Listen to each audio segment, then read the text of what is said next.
Good morning to everyone. So today topic is impacts of climate change, right? So yesterday we already finished about climate change, right, and climate system.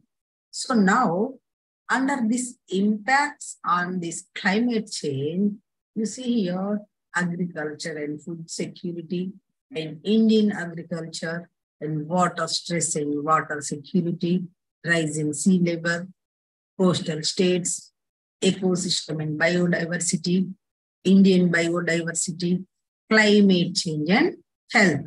So these are the climate change impacts, right? So now you see one by one.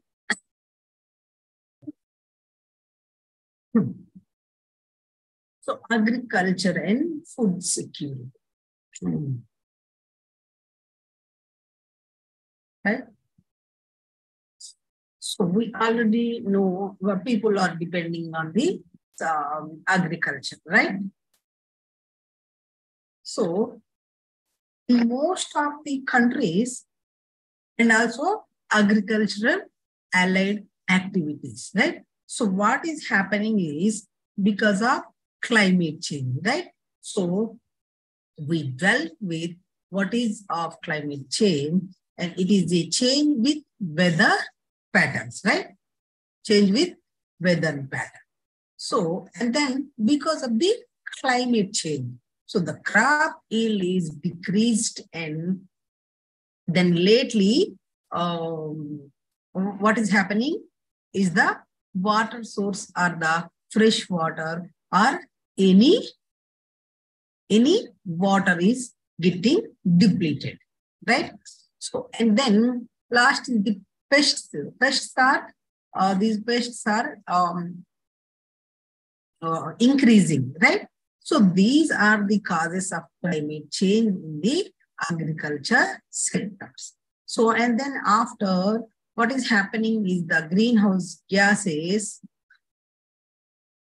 So that we already dealt with or more. So that is, they are increasing and causing a positive effect. And then later it is increasing how much? 3 degrees, right? 3 degrees Celsius because of the greenhouse gases, right? So what is happening here? The temperature is increasing up to 3 degrees Celsius, right? So normally from 1 to 3 degrees, 1 to 3 degrees Celsius is safe, but more than 3 degrees Celsius, what is happening? It causes negative impact, right? So, and then mostly in the islands of the low-lying areas, the land gets submerged because of the increase of sea level.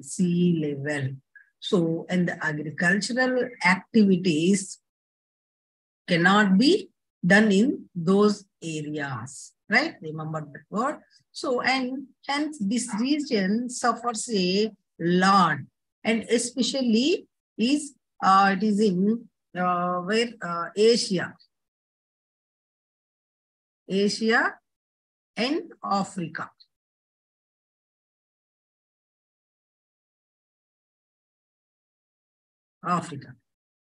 So especially these are affected by the climate change, right? So because more than half of the populations, right? Half of the populations are dependent on this agriculture and agricultural allied activities. That is the main reason, right? So, and hence all these people will get affected because of due to climate change, right? Climate change. So this is the overview of agriculture and food security, right? And next we are going to Indian agriculture. So we already know India is a rain-fed area or it is dependent on what is that? Monsoons, right? Monsoons.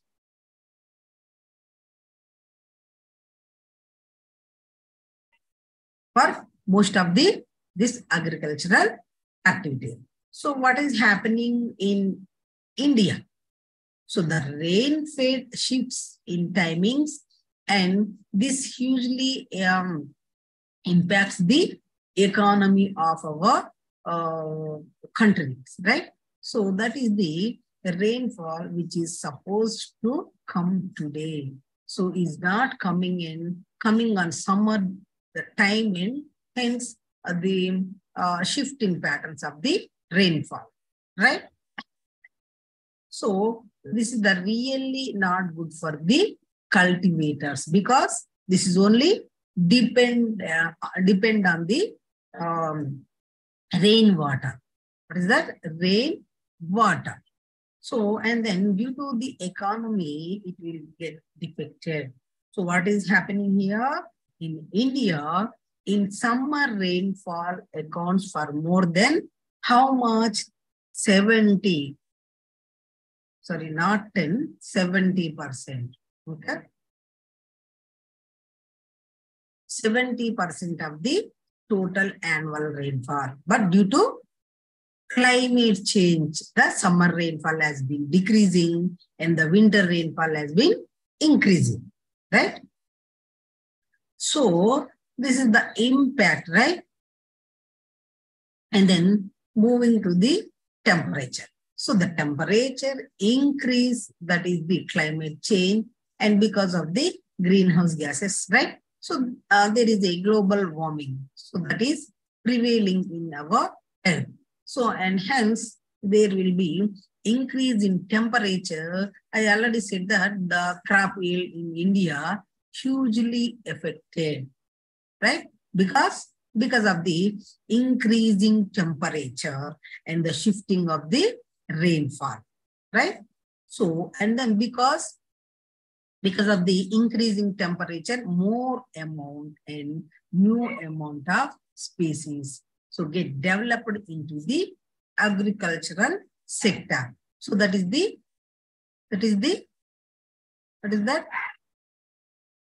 pests. Pests are getting increasing.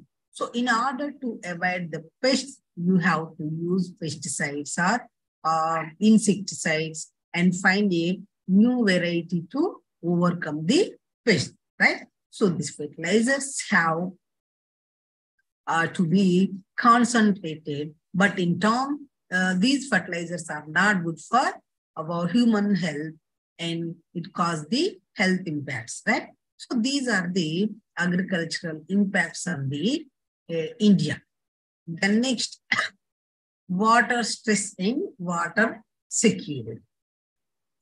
So in this, it is basically that you don't have enough water to meet your needs, right? So in this, the developing countries, right? Developing countries, these are mostly affected because of this water stress, right? Water stress. So, and then what is happening here? Because of the scarcity of water, and there will be competition within the country and between the countries, right?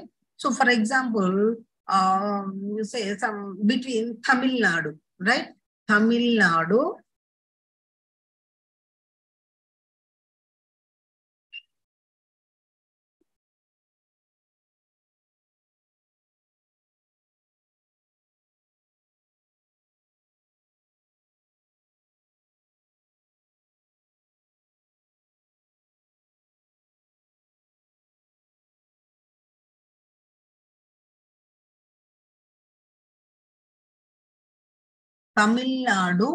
and Karnataka, right? So these are the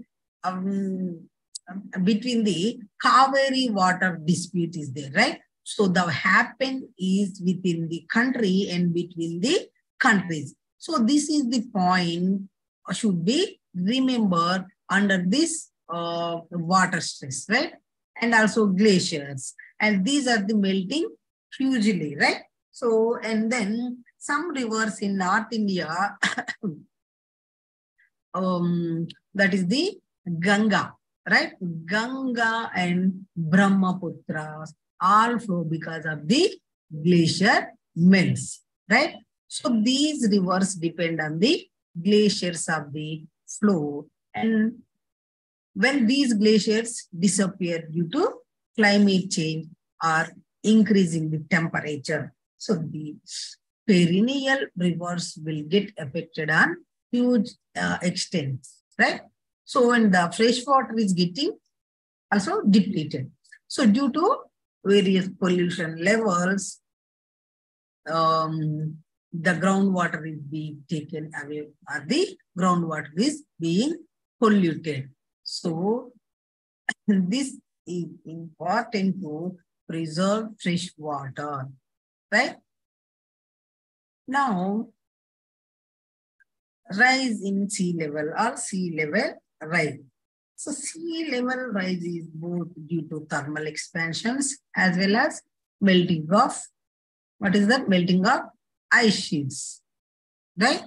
So satellites observations available since the early 1990s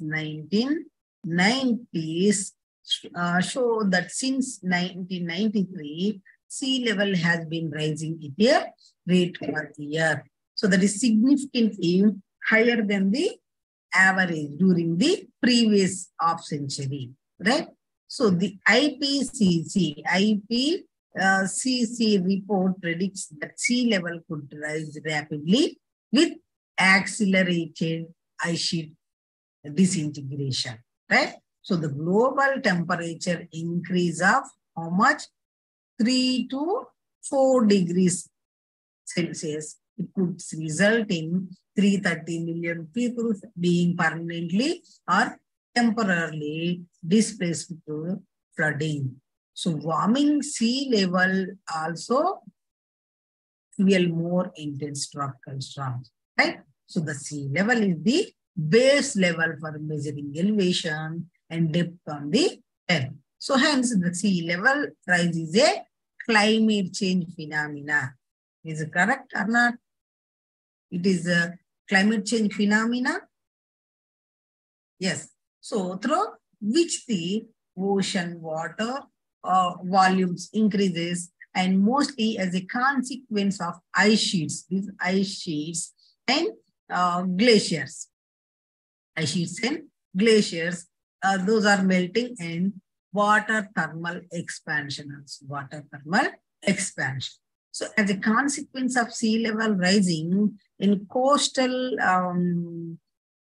life around the world, that is threatened, and adaptation policies need to be developed to avoid further and faster catastrophic impact, right? So it is basically what it is an increase the level of the world ocean due to the impacts or effects of the climate change, especially global warming, which is induced by two primary factors. Those are thermal expansion and melting glaciers. Thermal expansion means, what is this thermal expansion? I already told about this thermal expansion in your previous class. So when water heats up, what is happening? What is happening to that water? It is expands, right? So when it expands, what will happen? About half of the sea level rise over the past 25 years, that is going to be attributed.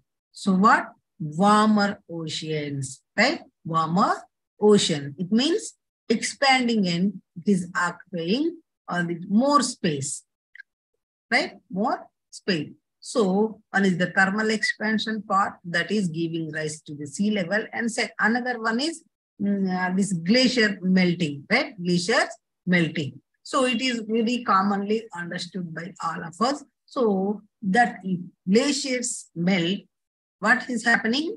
Due to rising temperatures, what will happen?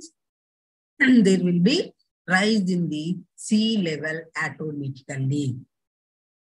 Right? So why? Because what happens? Due to the large areas of ice or snow which is melting, So it will lead to the diminishing of the glaciers, and at the same time, what will happen? It will change the seasonality and seasonal patterns. That is snowfall due to later winters and earlier springs. So that is related to the climate change. And also what happens? It leads to an imbalance between runoff and the ocean evaporation. So now remember, runoff. Runoff is the related to the, what is that? Surface water, surface of water. So that is brought from the river to the oceans. And when we say runoff and ocean evaporation, if this balance is reduced or if this balance is actually disturbed, so it means that if there is more runoff and if there is less evaporation, more runoff and less evaporation. Okay. So what will happen if there is an imbalance? That will lead to sea level rise. So that is one important point. And apart from the salinity and temperature changes as well, that we already know. So these are the two major primary factors, so which are of prime importance in these terms of global warming and sea level rise, right? Now, coastal states. So coastal states are hugely affected because of the, what is that? Water stress. Water stress. Okay.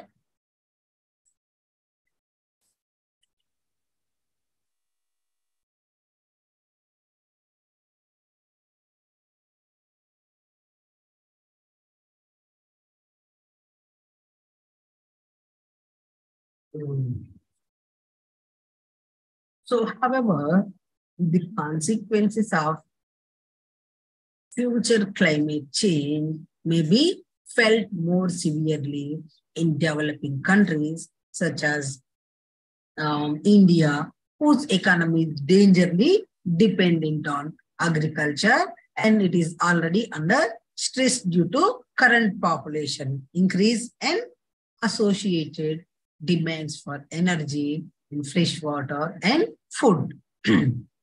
Right? So climate impacts on coastal states in India. So the coastal states of Maharashtra, Gujarat, and Goa, right? So these are face a grave risk from the sea level rise. So which could flood land, right? Flood land. It means including agricultural land also, and cause damage to coastal infrastructure and also other property. So the Goa will be the worst hit. So that is losing in a large percentage of its total land area. So including many of its famous beaches and tourist infrastructure, right? So, and Mumbai's northern suburbs like Warsaw Beach and also other populated areas along tidal mud floods and creeks. So those are also vulnerable to land loss and increased flooding due to sea level rise, right? So you see here, and also Orissa also worst cyclones is there, right? So the floodings will displace a large number of people from the coast, putting a greater pressure on the civic amenities and rapid urbanization. So the seawater percolation due to inundations can diminish freshwater supplies, is making water scarcer, right? Or water scarcity. So the states along the coast like these Orissa, it will experience worst cyclones in there, right? So many species living along the coastlines are also threatened. So the coral reefs that in India, it has in its biosphere reserves are also saline, sensitive, and thus the rising sea level threatens their existence too. Not only the coral reefs, but the phytoplanktons and the fish stocks and the human lives, so that are dependent on it are also in grave danger. So people living in the Ganga Delta, right? Ganga Delta share the flood risk associated with the rising sea level also.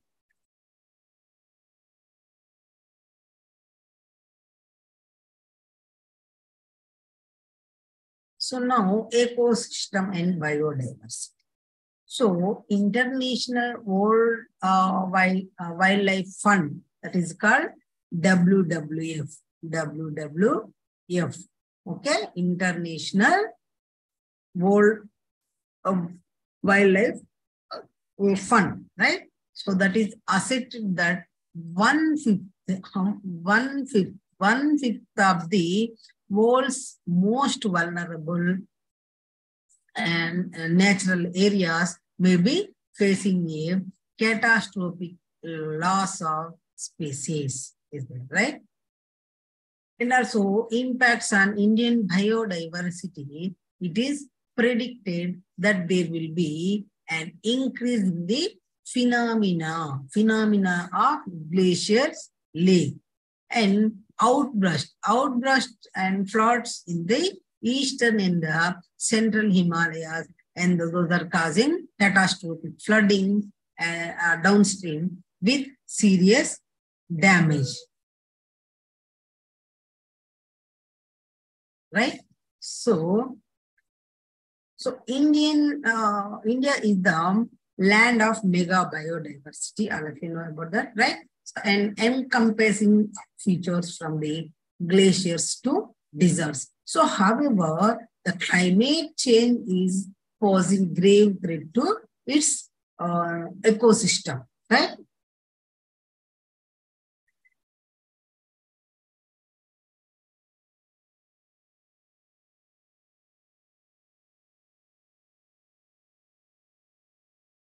So, just 1 second.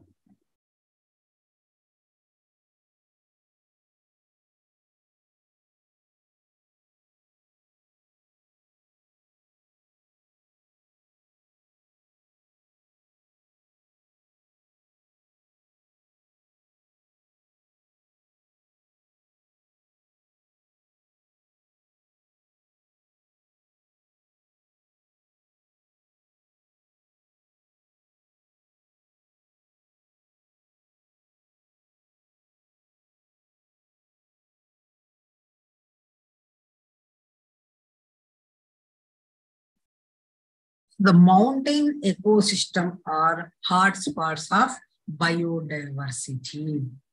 And however, the temperature increases and human activities.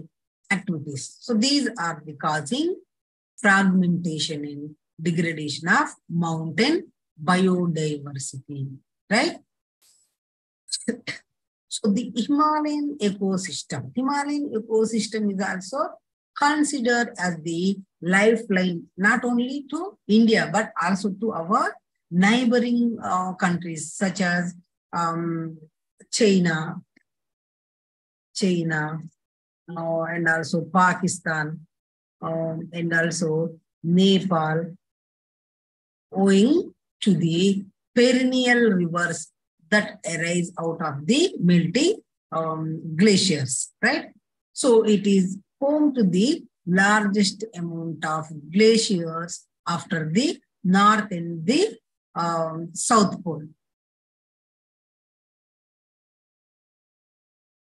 So, however, climate change is the threatening this life giver drastically. So, it is also predicted that there will be an increase in the phenomenon of glacier lakes outburst floods. That is called GLOFS, glacial lake outbursts.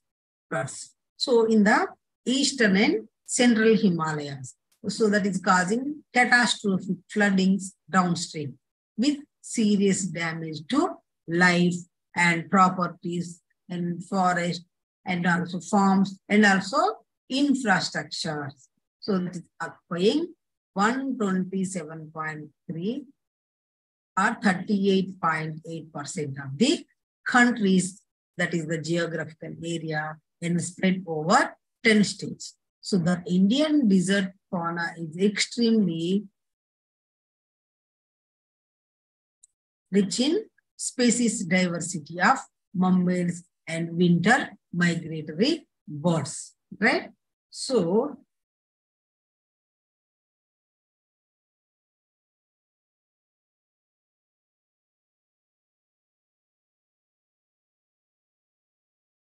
the melting glaciers of the Himalayas have been a serious impact given the fact that they give rise to perennial rivers that further flourishes the agriculture. So the Himalayan rivers are closely interlinked with the Indo-Gangetic ecosystem, which is primarily an agricultural ecosystem. Nearly how much? 65 to 70 Indians having agriculture as their primary occupation, right?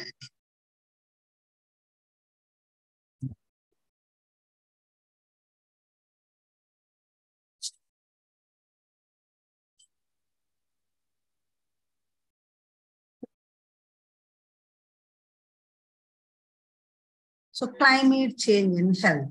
So climate change poses a host of threats to the survival of mankind. So in each year, about how much 8 lakhs people die from causes attributable to air pollution. What is the reason? Air pollution. So 1.8 million from diarrhea, that is resulting from lack of access to clean water supply, sanitation, and poor hygiene.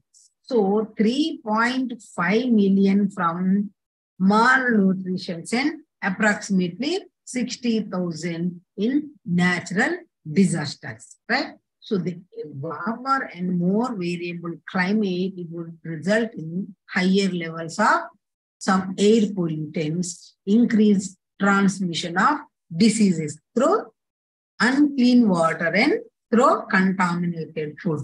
So the climate change has a direct impact on the human health. For example, the warmer the climate, the likelihood of its impact on human health becomes worse, right? So it is anticipated that there will be an increase in the number of deaths due to greater frequency and severity of heat waves and also other extreme weather events, right? So climate change and the resulting higher global temperatures are causing increasing frequency of floods and droughts. Those are leading to the risk of disease infections, right? So lack of fresh water during droughts and contamination of freshwater supplies during floods, compromise hygiene, thus increasing rates of some of the diarrhea diseases, right?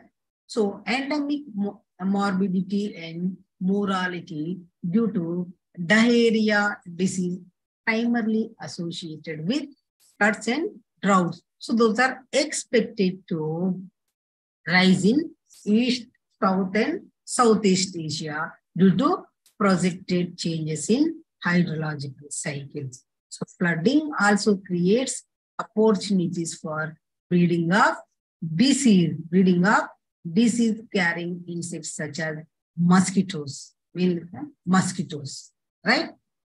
So areas affected by frequent floods. What is that? Frequent floods and droughts conditions also witness large-scale migration of population, that is to relatively stable regions. Those are leading to overcrowding, crowding, and unhygienic conditions, resulting in transmission of diseases like Japanese encephalitis and malaria, right? So climate change is a major factor in the spread of infectious diseases, and those diseases confined to one specific geographic region spread to other areas, right?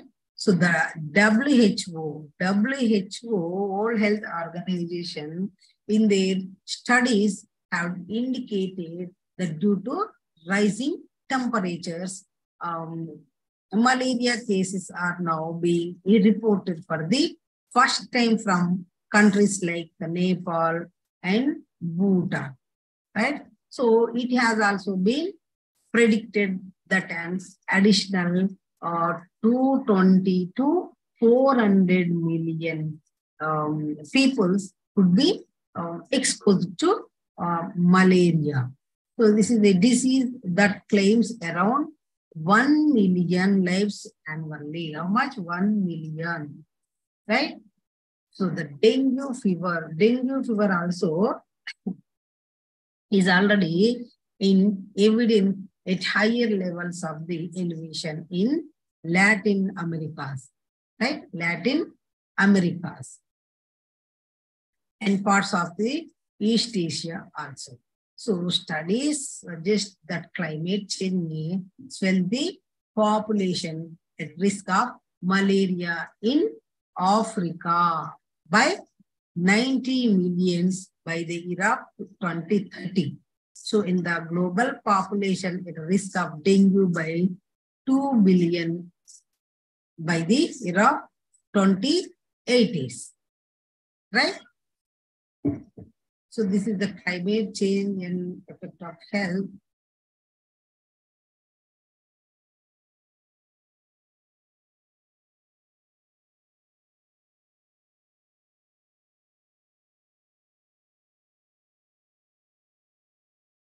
So in this important thing is biodiversity.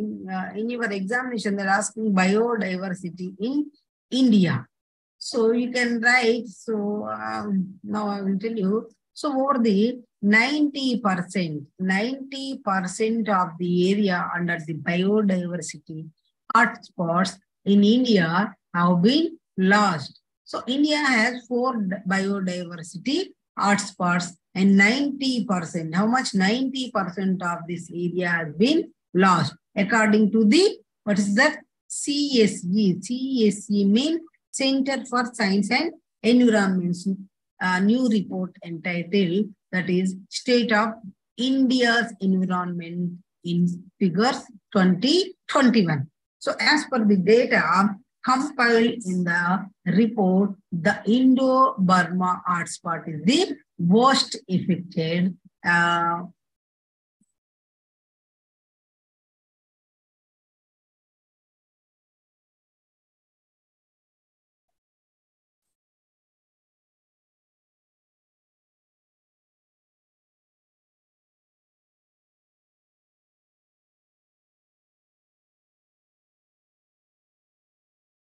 What is the hotspot? Indo-Burma. Burma hotspot. So it is the worst affected. And it has lost of how much? 95% of its vegetation area and going from 23.73 lakh square kilometers to 1.18 lakh square kilometers. So another worrying aspect is that in these 4 hotspots, 25 species have also become extinct, right? So in India, 1212, that means 1,212 animal species are monitored by the International Union for Conservation of Nature. That is called IUCN. IUCN. So in its red list and over 12%. How much? 12% of these species, 148 are endangered. So among the endangered species are 69 are mammals and 23 are reptiles as well as 56 amphibians. 56 amphibians. So 69 are mammals, 23 are reptiles, and 56 are amphibians. So a key issue that has put fight this is the forest fires. So which have been quite high since the beginning of the year. So that is it is said that report, right? So some of the towns, Odisha, Chhattisgarh, Uttarakhand, and also Madhya Pradesh. So these are among the 16 states that have witnessed an increase in these aspects. So by May 1st, May 1st of 2021 year, as many as 4.33 lakhs forest fires have been recorded. So even though the season for forest fire still had another month remaining, right? So this is the Indian's biodiversity, right? So now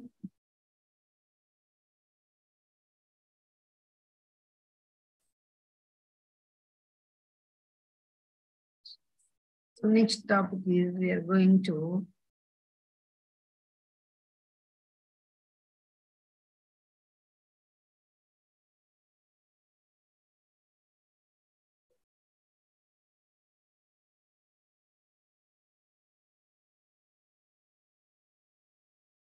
so Indian Action Plan on Climate Change, right?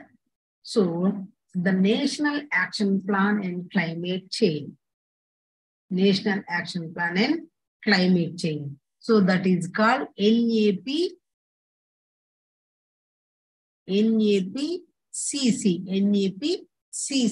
So this is the primary strategy to fight against what is that? Global warming and climate change, right? So it was released. What? Released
Okay, right. Sorry for the inconvenience.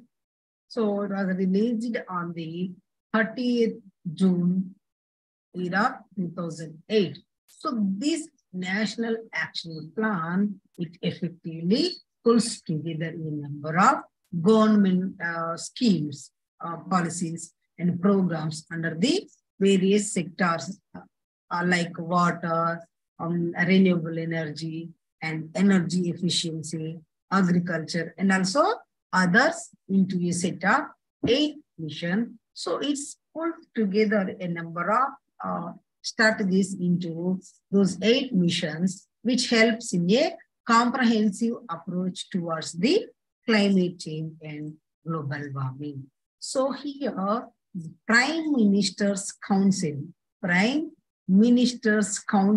on Climate Change, it is there in terms of the overall implementation of this plan. So the Prime Minister's Council on Climate Change, please remember this. So here it is a major plan to fight climate change, right? So, and that is to fulfill India's obligations internationally. For example, now India, it has signed in Paris Agreement, that is a deal, okay? So that is to fight against global warming. So we need to reduce the greenhouse gas emissions by 2035 year, okay? So for that, we are devising various strategies. So this National Action Plan is a basic strategy to reduce the global warming and climate changes. Similarly, Convention on Combating Desertification on a Montreal Protocol to phase out the ozone depleting substances, and Convention on Persistent Organic Pollutant. So to fulfill the obligations on all the international commitments, this provides the basic strategy, right? So almost a year after it was announced, that is India, that is 30th June 2008, right? So that is to deal with the future policies and programs for the climatic improvement and adjustment. So the NAPCC was released by GOI, Government of India, GOI, in 2008, right? So the aim of this NAPCC, what is that? It is to mitigate and adapt to the climate changes in different domains, so that are related with climate change, right? So the plan aims at fulfilling, what is that? Fulfilling India's developmental objectives with focus on reducing emission intensity of its economy. So it put together the national plan on water, renewable energy, and energy efficiency, agriculture, etc. Right? So what are the principles? Our principles of this plan is, first one is protecting the poor through an inclusive and sustainable development strategy sensitive to climate change, and also achieving national growth and poverty alleviation objectives while ensuring ecological sustainability. And also, next one is effect and co-effective strategies for end-use demand side management and extensive and accelerated deployment of appropriate technologies for adaptation and mitigation, and also new and innovative market and regulatory and voluntary mechanisms for sustainable development, and effective implementation through unique linkages with civil society and public-private partnership. So it is a mission plan. These are the principles of this plan. right? So now you see here, the missions of the action plan are constituted under these 8 missions, right? That are responsible to achieve the goals of adaptation and improvement.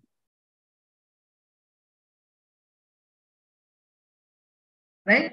So those missions are include National Solar Mission and National Mission for Enhanced Energy Efficiency and National Mission on Sustainable Habitat and National Water Mission and National Mission for Sustaining the Himalayan Ecosystem and National Mission for a Green India and National Mission for Sustainable Agriculture, and lastly, National Mission on Strategic Knowledge for Climate Change. Right? So it's called NSM. NSM. NSM.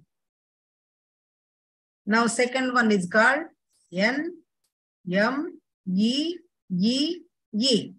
And third one is called NMSH. NMSH. So this is called NWM. NWM. And fifth one is NMSHE.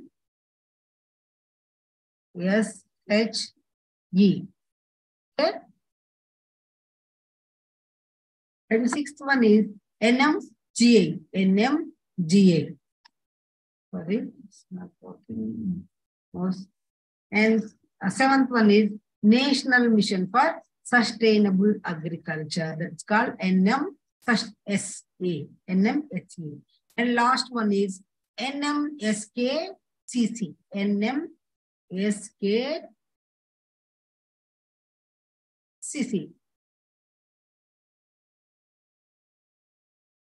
So these 8 missions are important in this action plan, national action plans. So, right. So now we can discuss one by one. First one is National Solar Mission, right?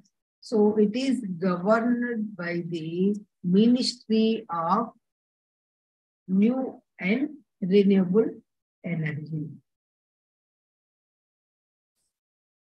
So the Jawaharlal Nehru National, so it's called Jawaharlal Nehru National Solar Mission also. So it was launched in January 11, 2010 with the primary aim of achieving grid parity by 2022 and with coal-based thermal power by 2030. So the basic aim of this National Solar Mission is to promote what is that?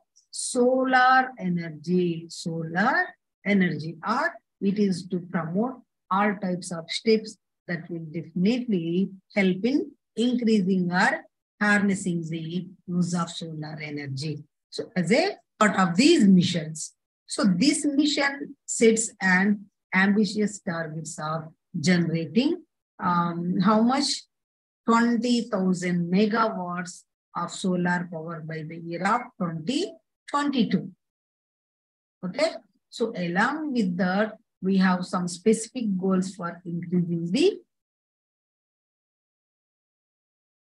use of solar and thermal technologies as well as in urban areas, industries, and also other commercial establishments. So all together, the National Solar Mission talks about what's that?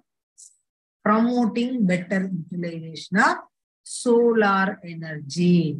This solar energy. So this is important. So now, what is the main objectives of this National Solar Mission?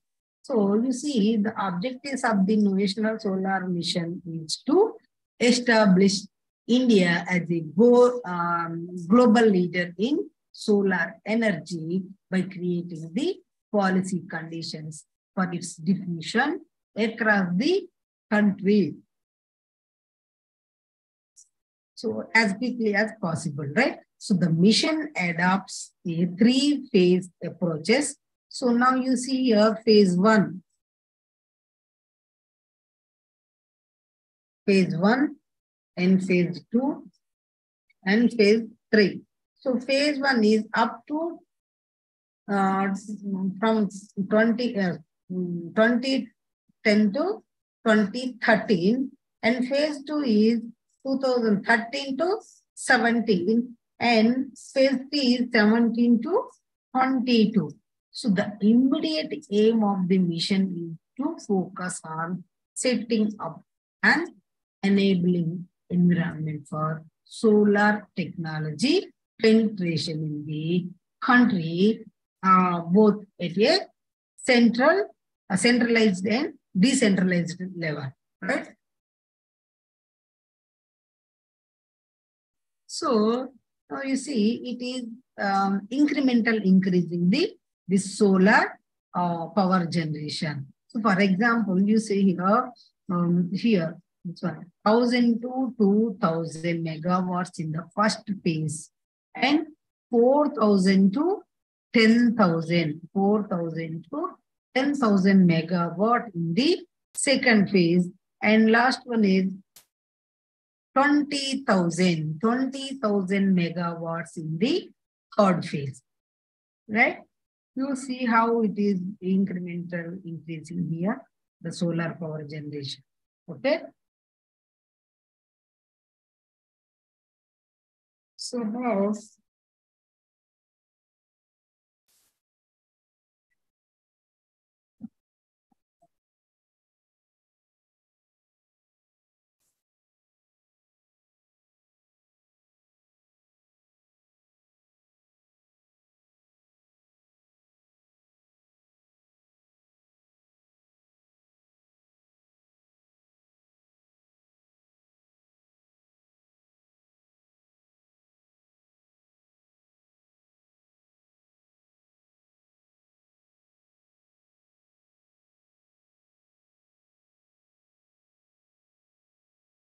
so in this map, this is the map of India, right?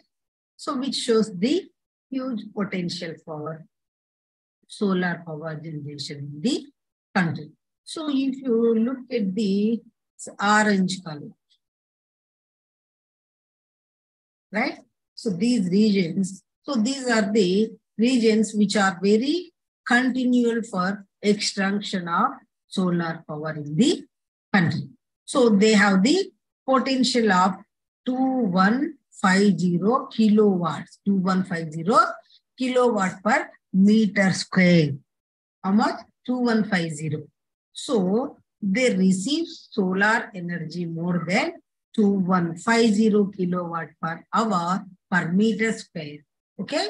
So our peninsular India and region of Rajasthan also. Region of Rajasthan and certain parts of Delhi. So those are all having great potential to extract solar energy present, right? So now, second one is second mission. This is the second mission. So that is called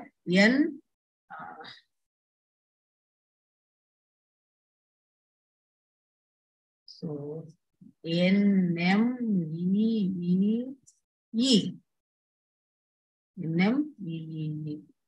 right? So it is governed by the Ministry of Power. Ministry of Power. So it is based on the Energy Conservation Act of 2001. So India has the fifth lowest energy efficiency, right?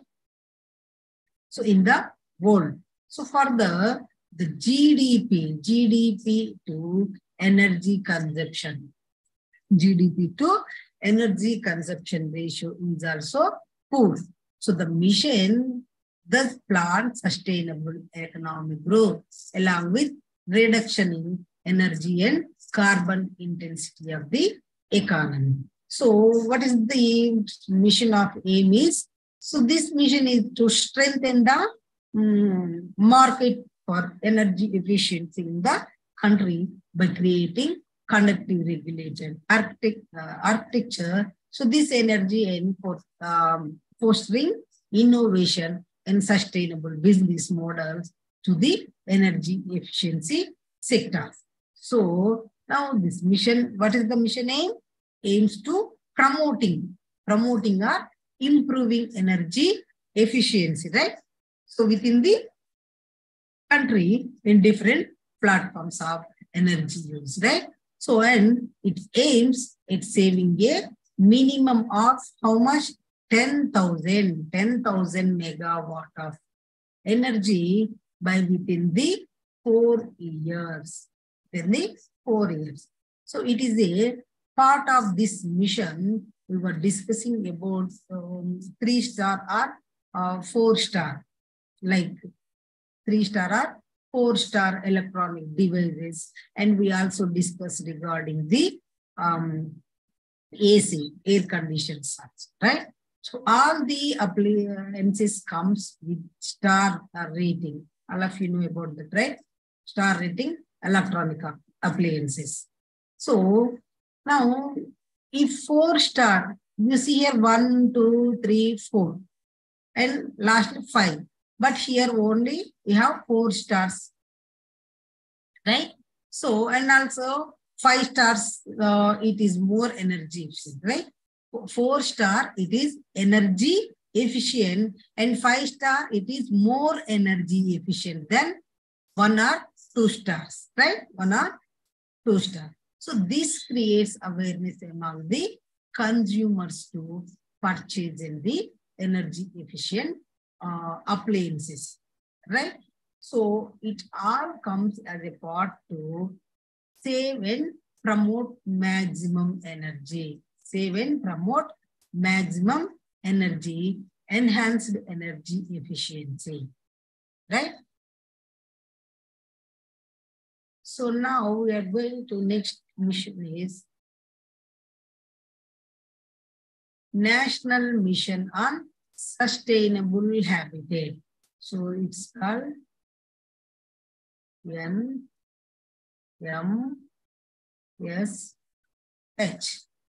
Okay. So it is governed by the Ministry of Urban Development, right?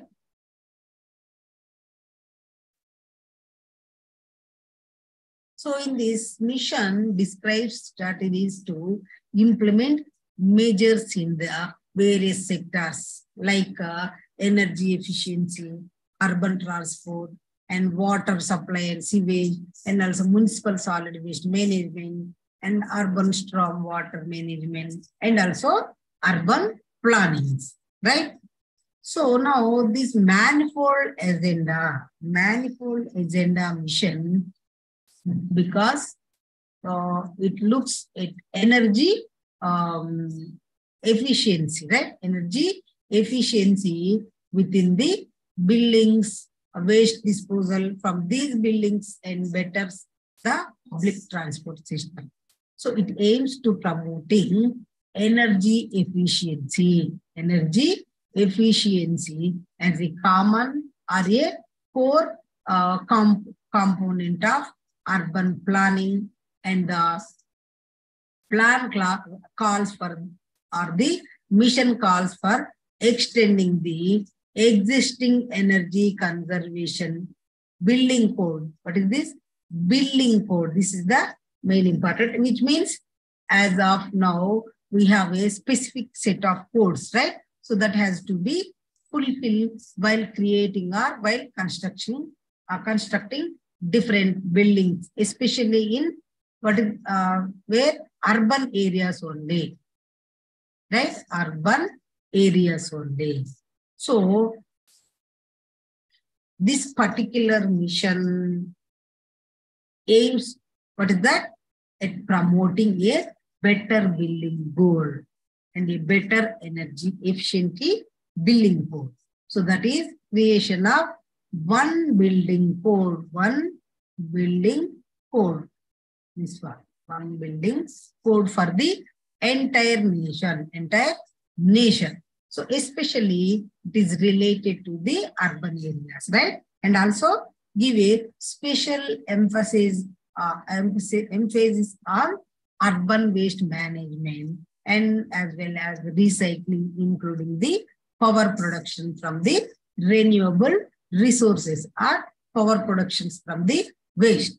So, and next we have the mission that deals with water, and that is National Water Mission, right? National Water Mission. Okay. So the Ministry of Water Resources and River Development and Ganga Rejuvenations, those are the members who supported to this mission, right? Further, Ministry of Water Resources and River Development and Ganga Rejuvenations, these 1, 2, 3, these 3 are the members who supported to this mission, that is National Water Mission, right? So ensures better integrations, water resource management, leading to water conservation and less wastage, equitable distributions, forming better policies. So the goal of NWM is, what is that? Better utilization of available water resources, right? Available water resources. So it talks about increasing the efficiency of water usage by a minimum of how much? 20%, right? 20%. And it will be done using different technologies as well as awareness among different sections of people who are using water in their daily life, right? So these are the goals. So first goal is comprehensive water database in public domain and assessment of impact of climate change on water resource and promotion of citizens and state action for water conservation, argumentation and preservation. And third one is focused attention to vulnerable areas, including over-exploited areas, and also increasing water use efficiency by 20%, and also promotion of basin levels integrated water resource management.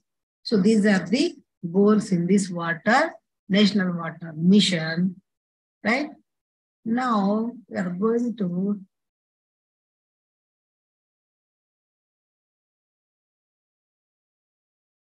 next mission. Next mission is the National Mission Sustainable. National Mission Sustaining the Himalayan Ecosystem. So NMSHE.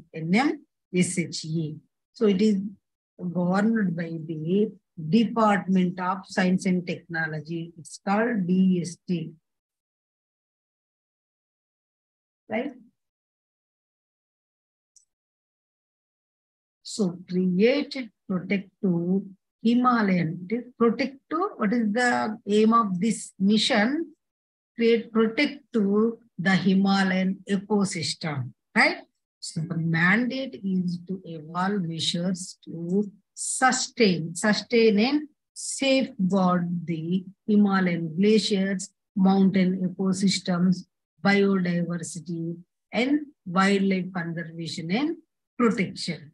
So we have national missions on sustaining Himalayan ecosystem because we know Himalayan ecosystem plays a significant role in sustaining Indian subcontinent, right? So especially protecting us from the warm currents or cold currents from the Siberian and other Central Asian states, right? The Central Asian states.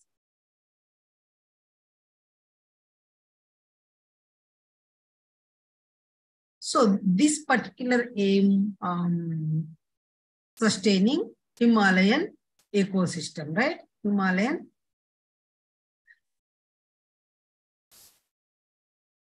Okay.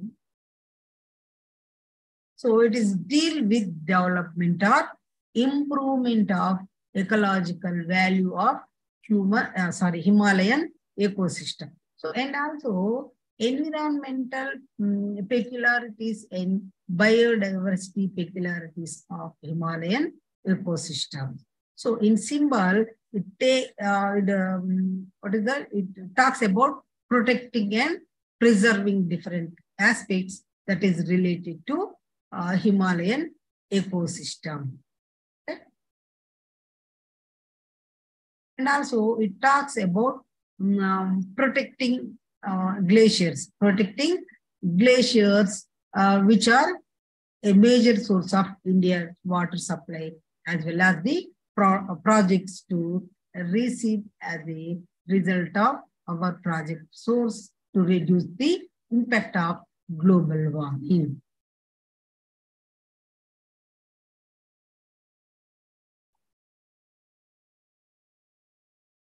So Mauli is stuck about this slide. So, okay, now.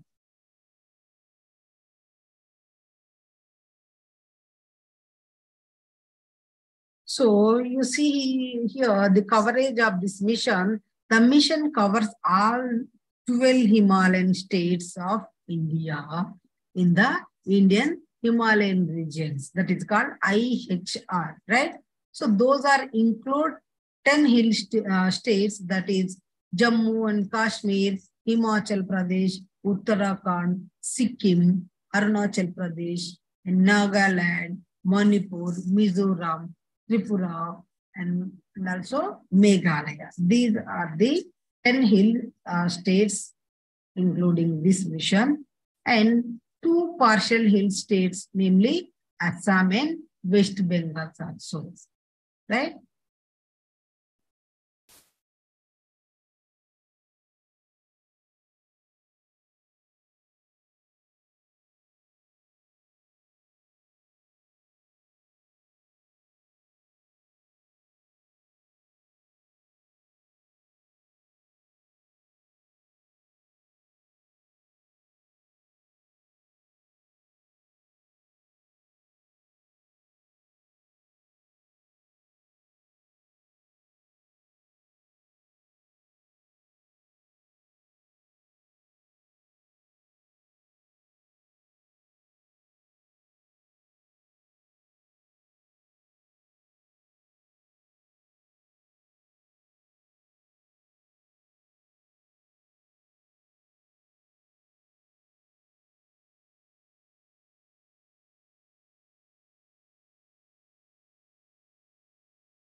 Okay, right.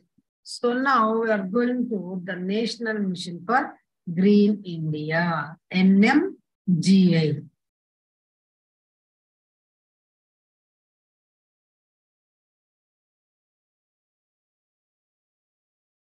So this mission is run by the Ministry of Environment and Forest and Climate Change, right?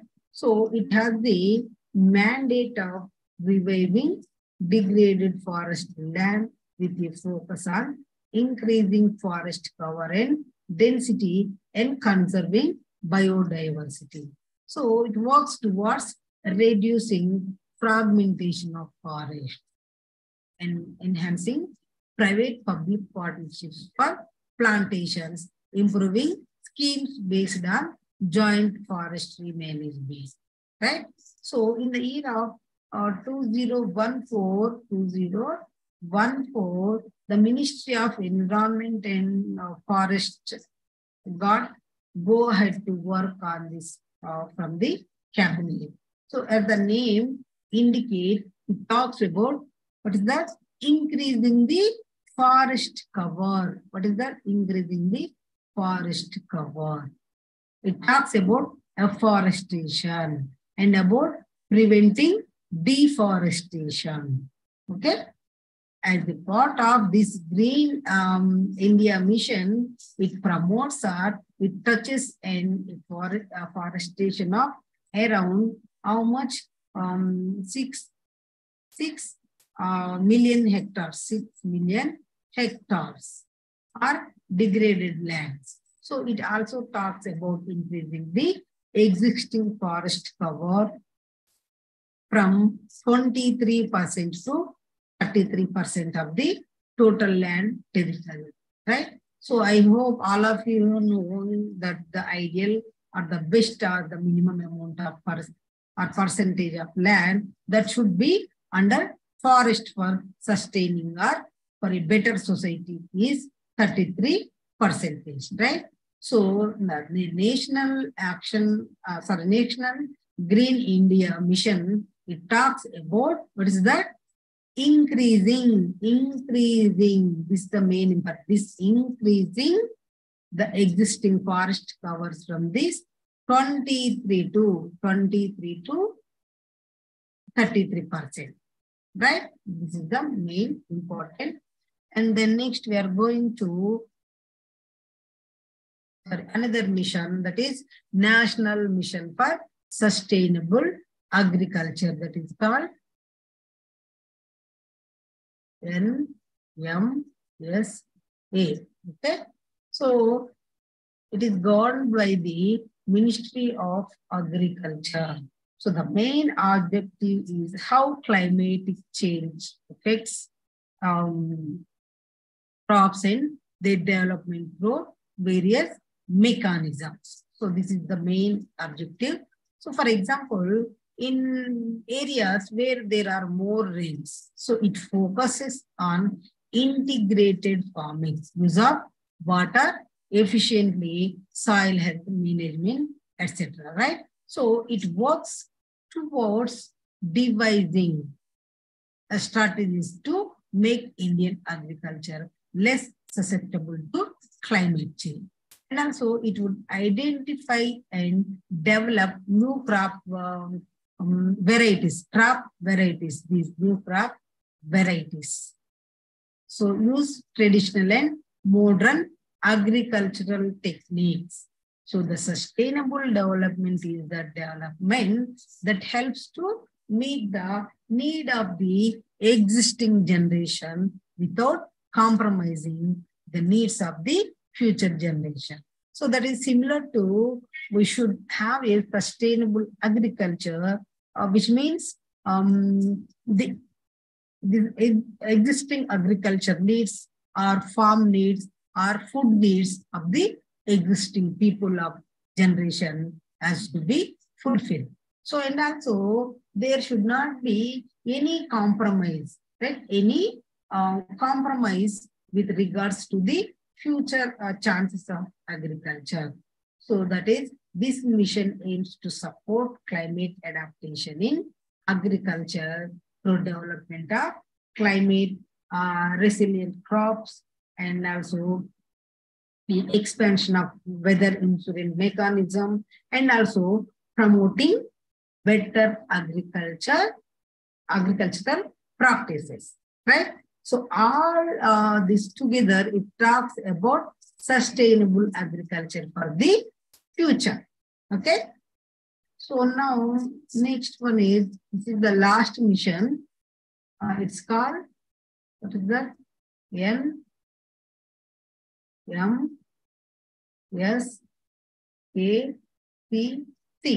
National Mission on Strategic Knowledge for Climate Change. Okay. So this mission is runs by the Department of Science and Technology. Science and Technology. That is called DST. Okay. So it identifies challenges in requisite responses to climate change, right? So this will be done through open international collaborations and it would ensure sufficient funding for this research. So this mission aims at gaining better understanding of climate change scenario within the India, right? Because we have to study about global warming, right? So we have to study about greenhouse gases, right? So what are the different greenhouse gases that is mainly being produces within our country, India? So and now how to resolve this issue and how to reduce those greenhouse gases without compromising the development of industry or agriculture, right? So these are the 8 missions we have under the NAPCC. NAPCC, right? So these missions, 8 missions are very important. In your examination, they're asking these 8 missions. You can write these 15 marks question. So the National Action Plan on Climate Change. So this is the important topic. Okay.